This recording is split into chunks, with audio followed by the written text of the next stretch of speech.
Chers téléspectateurs, que la paix soit sur vous et bienvenue là où que vous soyez de ces lieux bénis du Mash'ar Mena et des lieux saints. Dieu est grand, Dieu est grand, Dieu est grand, tu n'as point d'associé, Dieu est grand, à toi avant les louanges, de toi viennent les faveurs. Notre partie aujourd'hui, c'est Ashwa. Nous allons prendre vos appels, vos participations également sur Twitter, sur les réseaux sociaux, hashtag. Je tiens également à souhaiter la bienvenue à mon invité, comme toujours, à Sheikh, le Cheikh Tawfiq Saïr. Bienvenue à toi, bonsoir à toi mon ami, bonsoir également à tous les fidèles téléspectateurs. Je pense qu'aujourd'hui, ça sera un discours, un dialogue du cœur au cœur. Car vous voyez très bien derrière nous cette image de lieu sacré. Bienvenue à tous les téléspectateurs encore une fois. Notre première, bien sûr, aujourd'hui, c'est la première phase, c'est l'état de sacralisation. Tous les pèlerins qui commencent à être en état de sacralisation. Alors tout le monde se pose pourquoi nous sommes là et nous ne sommes pas en état de sacralisation. Le prophète, que la paix soit sur lui, quand il a ordonné ses compagnons de se mettre en état de sacralisation, c'était dans le 8e jour de Dhul Hijjah. Donc quand les compagnons sont venus de Médine et que le prophète leur a ordonné de se mettre en état de sacralisation, et afin qu'ils copient ces rituels du Ifrad, afin qu'ils sortent de l'état de Ifrad jusqu'à Tamattu. Et que donc le prophète leur a dit, moi j'aurais aimé de permettre cela, de mettre cela comme étant une umrah ou le petit pèlerinage. Le 8e jour, quand le 8e jour est venu, il leur a demandé de se mettre en état de sacralisation. Et ils sont en état de sacralisation. Dans les prochains jours, nous serons avec une nouvelle tenue, une tenue de sacralisation. Notre premier manque aujourd'hui, c'est envers Dieu. Cet amour envers Dieu. Est-ce que vous pouvez nous parler de cela? Donc, c'est un amour très grand. C'est un jour béni. Toute notre vie est guidée par cet amour. Le prophète, que la paix soit sur lui, et même pendant ces dernières heures, toujours il voulait rencontrer Dieu. Donc c'est lui qui nous porte vers ces lieux, c'est lui qui nous laisse effectuer la circumambulation et quitter tous les besoins de la vie pour venir sur ces lieux saints. Cet amour qui est toujours au fond de nous, Dieu le tout miséricordieux, Dieu, gloire à lui, exalté soit-il, c'est lui qui nous recommande d'être toujours à ses côtés, de l'évoquer, car nous savons très bien que cette vie est très courte. Et vous savez très bien que nous devons toujours revenir à Dieu en tout moment. L'amour de cet amour, comment nous l'exprimons par la prière, par l'obéissance. Nous l'exprimons également quand nous voulons réellement sentir que nous voulons aller vite pour essayer d'être récompensés par le paradis. Donc c'est quelque chose. Et Moussa ibn Umran également, qui a appelé les gens à effectuer la prière, à donner l'aumône légale. C'est une chose pour voir Dieu le Tout-Puissant. Même ceux qui font les bons actes au Mash'ar Arafat, et pendant leur stationnement à Arafat, ils pleuraient. Donc ils disent, oh mon Dieu, l'amour envers celui qui me voit, je ne vois pas. C'est quelque chose donc que vous voyez qui se décrit par ces sentiments très forts pour Dieu. Dieu exalté soit-il.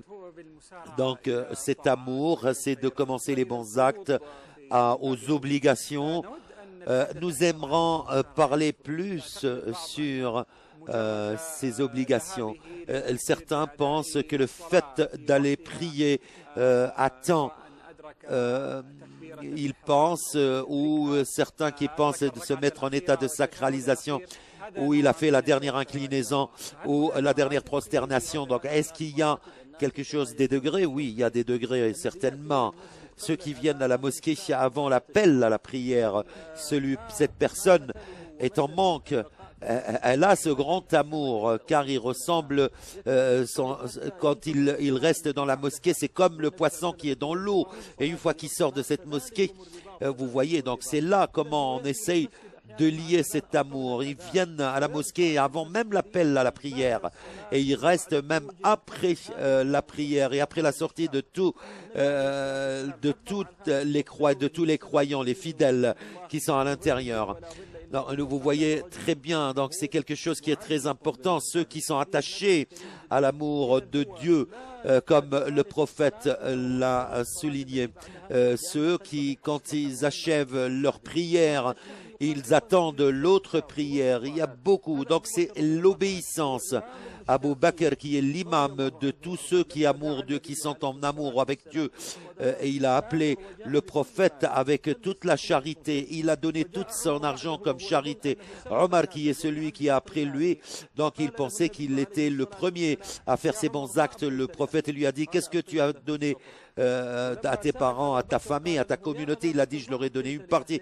Et il a demandé à Abu Bakr, il leur a dit, j'ai donné à mes parents l'amour de Dieu, l'amour de Dieu et l'amour de son prophète. Donc il a vu que l'amour envers Dieu de la part de Abu Bakr était plus grand que celui de l'amour en Dieu. Il a vu que c'est le vrai amour.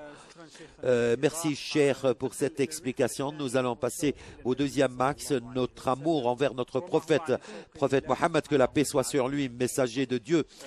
Oui, comme j'ai parlé, tout cet amour, c'est une interprétation de cet grand amour envers Dieu. Celui qui aime le prophète, il aime le prophète. Celui qui aime, c'est quelque chose qui fait partie, car Dieu nous a demandé, recommandé d'aimer le prophète, car c'est lui qui nous a fait connaître Dieu, qui nous a épargné du châtiment de l'enfer. Le prophète également, nous voyons par son stationnement à Arafat, par ses évocations, ses invocations quand il a appelé ces nations et leur dire prenez de moi tous vos rituels. C'est quelque chose qui exprime cet amour envers Dieu, envers le prophète. C'est un manque, c'est quelque chose. Quand le prophète est sorti au pèlerinage, quand les gens de Médine ont entendu parler que le prophète est sorti pour venir à Médine, ils s'étaient tous mobilisés pour sortir avec lui, et ils s'étaient tous mobilisés également pour assister à ce serment d'adieu, le serment d'adieu du prophète. Ils sont sortis avec lui, alors qu'ils avaient les regards attachés à lui, leur cœur attaché au prophète. Et certains d'entre eux, ils pensaient également que celui-ci, quand il est venu également sur son chameau, nous voyons cet amour, comment il s'attachait à lui. Donc tous ces sentiments nous rappellent de beaucoup de choses, surtout quand on fait le tour du lieu saint, de la maison sainte. On se rappelle. Donc il a dit qu'ici, il y avait un jour, il y aura tous ces bâtiments, toutes ces bâtisses. Nous voyons également que l'amour envers le prophète se traduit par le campement à Mina. Certains qui voulaient, bien sûr, le prophète a montré cela. Nous sommes en train de laisser tous nos hôtels, tous nos bâtiments. Nous venons à ce lieu pour passer la nuit en pleine lune, pour exprimer cet amour envers Dieu, envers son prophète. En réalité, tous les rituels du pèlerinage, l'immolation, Mina, Arafat, pendant l'immolation, expriment cet amour. Les compagnons n'ont pas seulement exprimé leur amour, même les animaux ont exprimé cet amour. Le prophète, il a pris 100 de ces bêtes. Il a également immolé 63 bêtes. Et certains historiens disent que ces animaux se poussaient pour venir au prophète afin qu'elles soient immolées, car ils savent très bien que celui-ci, cet animal, voulait qu'il soit immolé. Mais le prophète, mais ils étaient pour l'amour de Dieu. Alors qu'elle s'est livrée au prophète, c'est comme si qu'elle disait, moi, prophète, commence par moi. Oh, mon prophète, commence par moi. Voilà comment même ces animaux étaient en amour avec le prophète. Ils voulaient qu'il soit, ces animaux voulaient qu'il soit immolé. Donc, je sais que je vais t'exprimer même également les chameaux. Le prophète, quand il a pleuré un jour, et même que la paix soit sur lui. Nous allons finir ces paroles après cette pause, chers téléspectateurs. Restez avec nous. Nos spectateurs, bienvenue encore une fois dans notre partie. C'est en direct de Mina. C'est pour le premier direct. C'est toujours pour toutes les activités de pèlerinage. C'est tous les rituels de 1434, 24 heures depuis maintenant. On a commencé nous continuons avec vous jusqu'à nos spectateurs. Demain, on commence le pèlerin venir vers. Donc pour cet abreuvement, ils sont très attachés à effectuer ces rituels. Nos chers téléspectateurs, vous pouvez contribuer avec nous, participer avec nous sur hashtag, directement sur les réseaux sociaux.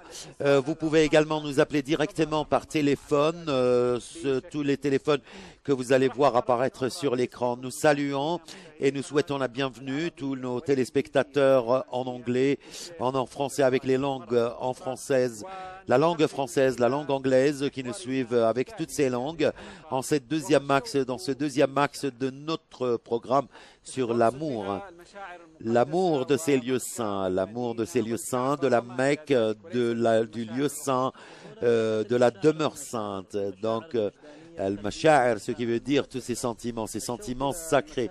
L'amour c'est un titre très large qui commence par cet amour envers ce lieu qui est Mecca, la demeure sainte. Donc, il a gardé cet amour dans notre cœur.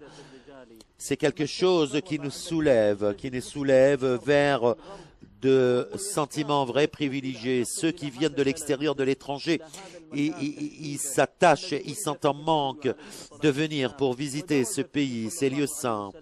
Et le prophète, que la paix soit sur lui, a effectué les mêmes rituels.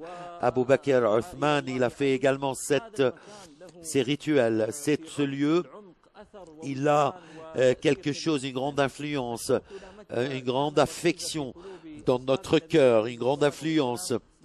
Tous les compagnons de notre prophète, que la paix soit sur lui, ont été très satisfaits par cette visite, par ces rituels. Vous voyez très bien, le prophèt a dit que vous êtes l'un des pays que j'aime le plus. C'est pour cela que le prophète, quand il est parti à Médine, il a eu la fièvre parce qu'il a passé la nuit loin de la Mecque, loin de son pays natal, de sa ville natale. Donc il y a cet amour envers la Mecque, c'est par tous les compagnons.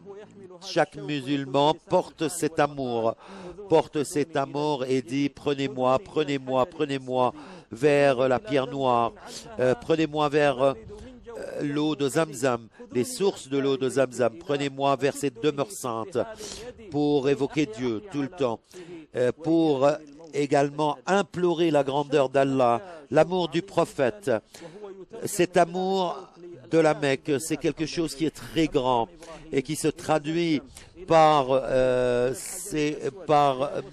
tout ce qui se produit vers le montagne Abi Qubays, la montagne de Abi Nour, la pierre noire, tous ces noms qui ont quelque chose de spécifique, des lieux qui sont quelque chose qui est très grand. C'est cette relation qui est directe entre tous ces pèlerins et Dieu, pas seulement pendant, même les choses solides comme la pierre, les rochers, sont en amour avec ses pieds. Est-ce que tu aimes?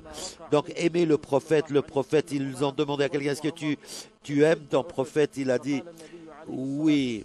Le prophète, il a dit, il faudrait que tu vas avec moi à Uhud. Et le prophète a dit, Uhud, c'est une montagne qui nous aime et qui aime tous ceux qui viennent et stationnent Nous allons lire quelque chose, quelques participations de tous nos fidèles téléspectateurs. Ici, Nawaf El-Jilani qui dit cette demeure sainte, j'aime cette demeure sainte. Et puis Safa Ahmad dit également que ça me manque de venir sur ces lieux saints et pour faire la circumambulation également autour de la demeure sainte. Nous souhaitons que tu atteignes un jour, que tu viennes un jour à ces lieux, sur ces lieux saints. Il y a également une participation qui est différente. Il y a également Fayouz Ahmad qui dit quand vos pieds touchent sur le sol de Mina, vous savez très bien, il faudrait se rappeler que tous les prophètes sont venus, plus de 70 prophètes ont prié sur ces lieux. C'est des sentiments qui sont très forts. Les nuits et les jours du pèlerinage ont une spiritualité, ont un goût différent. Nous ne sommes pas partis au pèlerinage, alors nous avons ces sentiments. Alors, si nous partons, que se passera-t-il?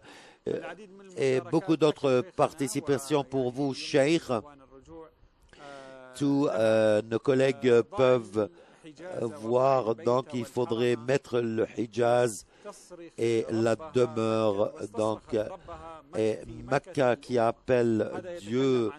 Donc il est en train de parler de ce pèlerinage. Il a décrit comme le grand amour et beaucoup d'autres photos qui nous parviennent sur ce hashtag. Notre cheikh, cet amour pour le pèlerinage, surtout pour ceux qui ne sont pas venus pour effectuer ces rituels.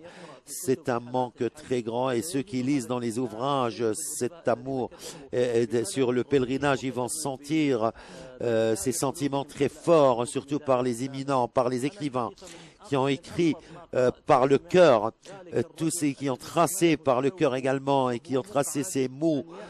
C'est quelque chose, nous savons très bien que tous ceux qui viennent des pays qui sont très lointains, et c'est quelque chose qui est gigantesque, qui soulève tous ces croyants qui sont autour et qui sont en train d'effectuer le pèlerinage. Certains ont vu que cette personne avait des vêtements qui étaient peut-être ce qui prouve qu'il est resté à la Mecque beaucoup, plus de 10 ans.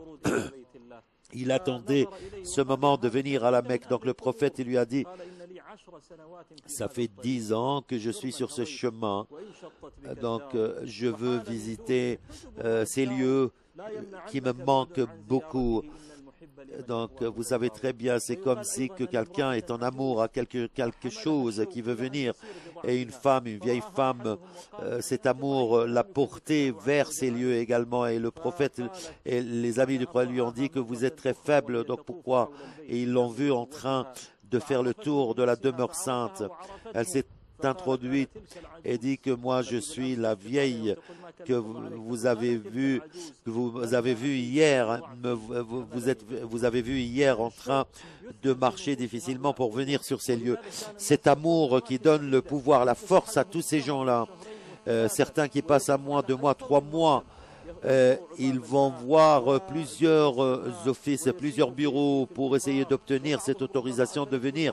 Et certains qui passent des jours dans les trains et certains peut-être qui ont été dévorés par les animaux féroces pendant qu'ils venaient pour venir à ces lieux. Nous savons très bien que subissaient les gens avant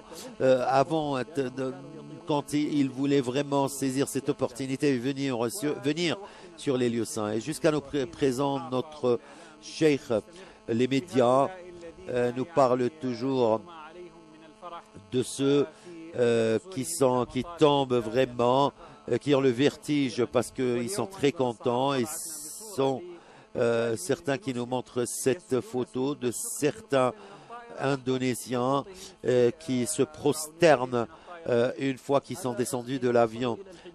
Quand ils sont arrivés au Hijaz, alors quand ils arrivent et quand ils viennent, ils voient cette demeure avec cette Kaaba, avec cette demeure sainte.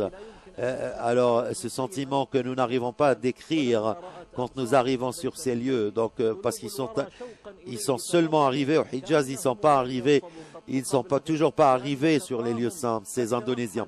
Alors, nous voyons, vous voyez, donc il y avait beaucoup, et beaucoup sont nombreux, et ceux qui viennent et qui expriment leur amour par les yeux. Tu vois toutes ces larmes, ce sont des sentiments, des positions fortes. C'est quelque chose, la personne, quand elle voit cela, elle ne peut pas s'exprimer par les yeux, seulement avec les larmes. Nous avons un appel de Najat d'Algérie. Oui, Najat. Salam alaikum.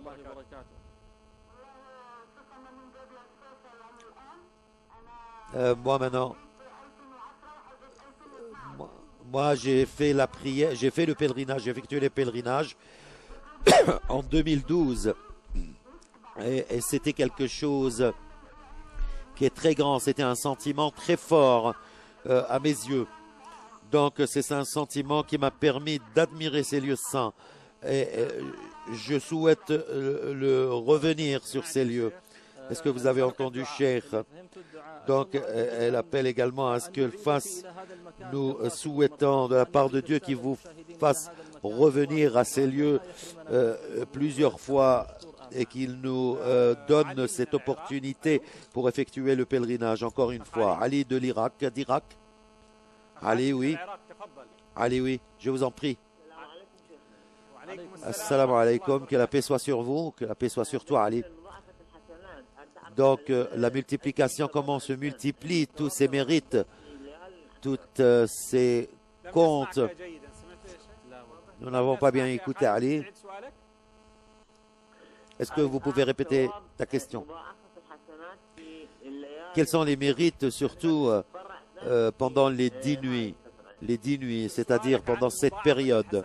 Comment nous multiplions les mérites et les récompenses?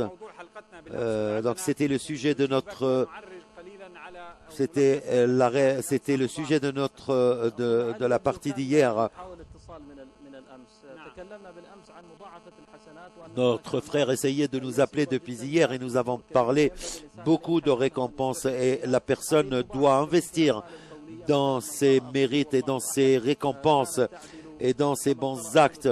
C'est par exemple comme le pèlerinage qui a ses récompenses. Le Coran, par exemple, il y a également certains versets coraniques quand nous lisons, multiplie nos récompenses chez le Dieu. Et il y a également, vous voyez, il y a quelque chose qui est privilégié par rapport à d'autres choses.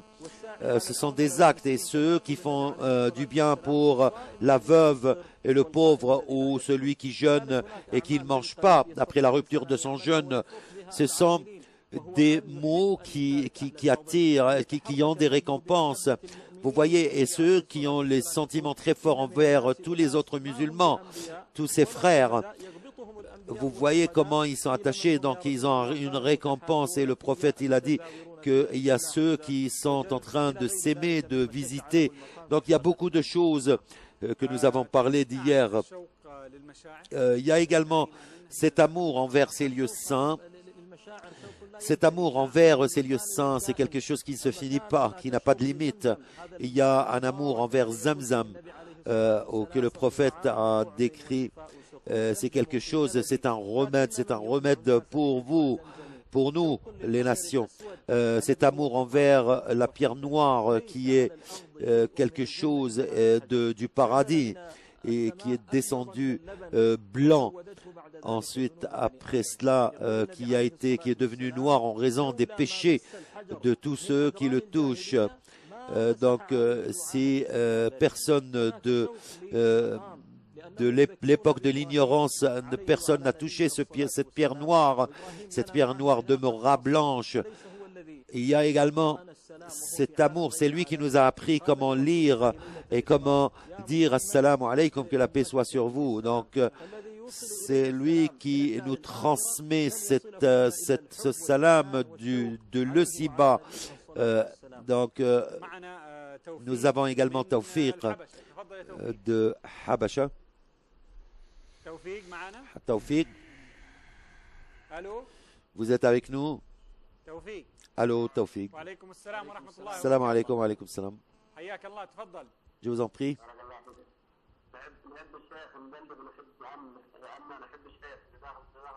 Moi, je parle du pèlerinage. Nous souhaitons, je vous aime, cher. Merci. Merci. Ça voit qu'il y a également cette union dans le Nord. Une petite pause et retour à vous, chers téléspectateurs. Restez avec nous. Chers téléspectateurs, bienvenue à vous tous encore une fois en cette édition, les 10 nuits que nous diffusons en direct de Mina.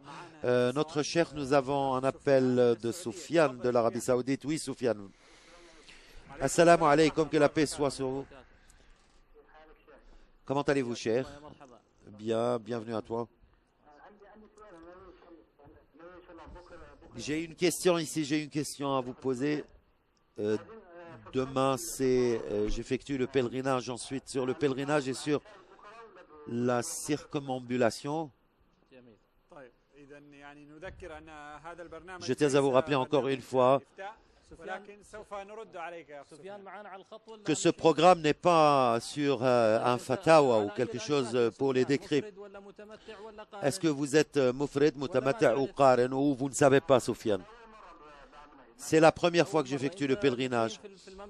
Vous séjournez au royaume, vous êtes résident au royaume. Est-ce que vous avez effectué le petit pèlerinage avant? Donc, bien. Donc, vous faites le pèlerinage mufridan. Donc, demain, vous devez effectuer la circumambulation d'arrivée.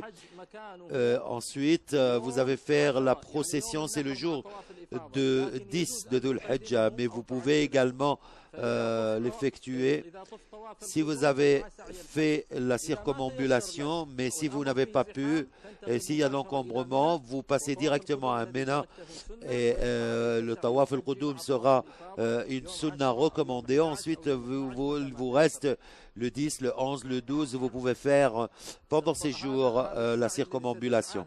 Donc demain, entre le 8 et le 100 jours, c'est le 10. Mais elle vous a donné, elle vous a permis de l'effectuer, Tawaf al-Qudum, ou essayer de faire ou de garder la procession avec la circumambulation d'adieu. Donc nous sommes en train de parler nous sommes en train de parler sur la circumambulation et la procession. Il n'y a pas dans l'islam quelque chose de procession sans circumambulation.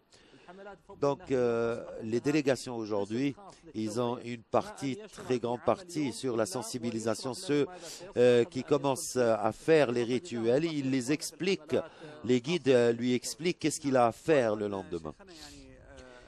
Cherche également les questions sur les rituels. Il y a plusieurs écoles qui sont différentes d'une personne à une autre. Donc, ils doivent poser la question à ceux qui sont proches d'eux. Donc, les étudiants, ils commencent à donner les décrets selon les fils du pays. Ici, chez nous, nous prenons les décrets par certains éminents afin qu'il n'y ait pas chez la majorité cette confusion.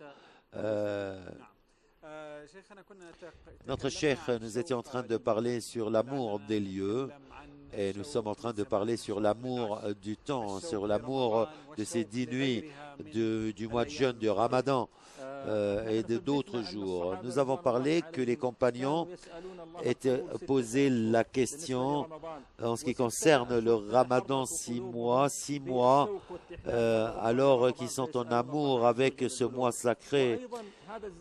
Ce temps qui est très béni, c'est pendant ces 10 nuits, ces 10 jours de Dhul Hijjah. Nous l'attendons chaque année avec impatience, avec amour pour l'arrivée de ces jours.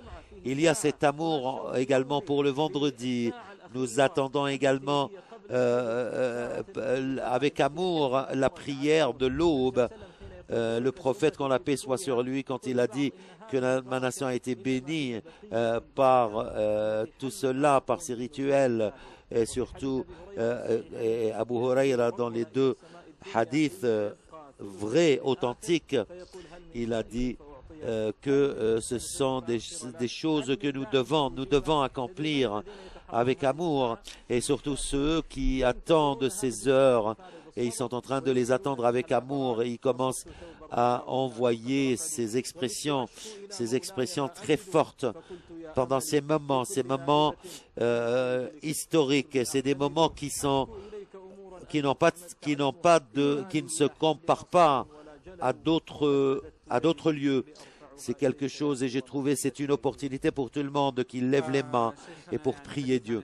Notre cher, pour parler de l'amour, mais je vais tout d'abord souhaiter la bienvenue à tous nos téléspectateurs sur la chaîne satellitaire Iqra International en anglais et ceux qui veulent écouter cette partie en anglais et également en français. Par changer la télécommande et ceux qui suivent la chaîne satellitaire Iqra en français, ils peuvent également suivre cette partie, ils peuvent la suivre aussi en anglais avec les traductions en seulement appuyant sur la télécommande. Et ceux qui veulent suivre la chaîne Iqra, ils peuvent suivre notamment ce programme en arabe. Notre cheikh, je vais me déplacer maintenant sur un autre sujet, un sujet qui est très important, cet amour pour le paradis. Mais avant de nous déplacer de la terre jusqu'au ciel, nous allons parler de ceux qui méritent cet amour. Vous voyez ce qui est derrière nous. Donc 70 prophètes ont prié sur ces lieux. Ils sont tous venus pour répandre à cet acte, ce rituel, à cet acte qui a été ordonné par Dieu. Donc, ils ont vu que Moussa également Moïse, qui avait mis ses doigts dans les oreilles quand il a commencé à faire le pèlerinage, à effectuer le pèlerinage avec tout un amour. Les prières de Dohr, de Isha, du coucher du soleil, de la levée du soleil et toutes les autres prières nous font rappeler de Moïse. Donc, Mohammed, il a dit au notre prophète Mohammed que j'ai essayé avec les fils d'Israël avant toi, mais comment ça serait la situation après cela? Donc, à chaque 10 minutes, nous allons faire la prière. Moussa ibn Imran, il avait quelque chose à nous, il nous avait motivés, il a motivé également les prophètes, ce qui a permis à la prière de devenir 5 prières. Il lui a dit au prophète, reviens à ton Dieu pour lui demander de raccourcir les prières. Il y a un amour à Moïse, celui qui est venu ici pour appeler, pour proclamer la grandeur d'Allah. Il y a également Abraham et son fils Ismaël qui a soulevé ces piliers de la demeure sainte, du lieu saint. Donc, il a toujours cette crainte que Dieu n'agrée pas ces évocations, ces invocations. Moi, ici, je me rappelle Abraham et Ismaël, et j'ai cet amour, grand amour pour eux, et nous souhaitons que Dieu nous regroupe avec eux au paradis. Il y a cet amour envers tous ces prophètes. Yunus également, Ibn Matta, quand il est arrivé à Harsha, c'est comme si que je voyais mon frère à Harsha sur un chameau rouge et qui proclamait la grandeur d'Allah. Jésus également, le prophète dit que Jésus et qui va également effectuer le pèlerinage Efrad ou Muqrinan. Donc c'est le symbole de tous les autres prophètes qui ont effectué le pèlerinage. Donc là, ce sujet est très grand et nous ne pouvons pas le couvrir en une seule partie. Demain, nous avons un autre rendez-vous avec nos chers téléspectateurs et nous allons bien sûr commencer à parler de tous ces axes. Notre axe demain, nous allons recevoir vos appels, donc maintenant sur Arafat, pour accueillir, pour recevoir tous vos appels, Donc je vous retrouve demain. Et nous aimons, nous voulons directement effectuer le pèlerinage. Grande salutation. Bonne nuit.